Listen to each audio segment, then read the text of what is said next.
Most cases of depression create feelings of sadness and despair, but one type can begin with feelings of unlimited energy, enthusiasm, and creativity.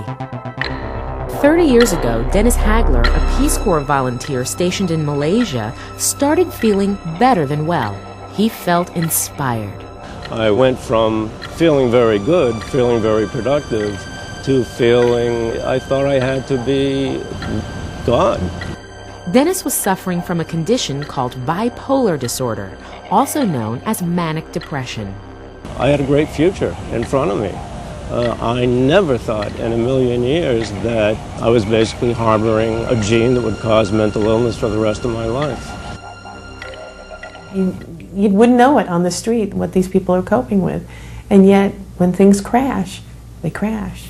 Mania takes many forms. Wild spending, excessive talking, but eventually these activities give way and spiral into crushing depression. 15% of all people with this condition will commit suicide. The cycles of manic depression are unpredictable.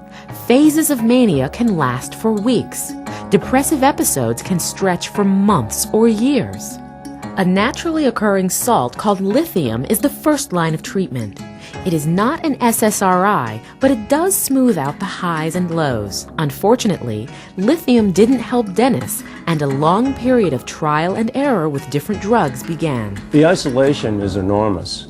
You don't want to see your friends. You don't want to see anybody. Socialization is almost impossible.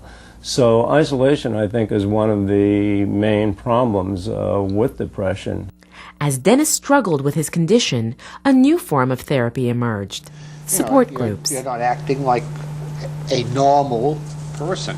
For 20 years, I was pretty much out in the cold with this, alone with this, and never met people that had it other than in the hospital. And then I saw that they were all just like me, and that they had all gone through the same things, and that we had a connection more than I've had with anybody I ever met. It doesn't go away after 30 years after his first episode, Dennis's story reminds us even the most difficult cases of depression can improve with treatment.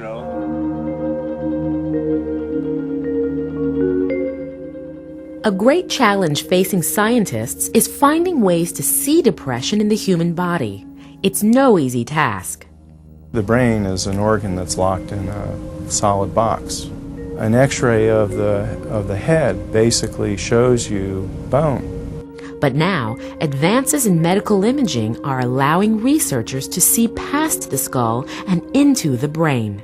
Over the last 15 to 20 years, there's been a development of tools that allow you to look at the brain in a way that we never could look at it before. Scientists are trying to see how depression affects normal brain activity.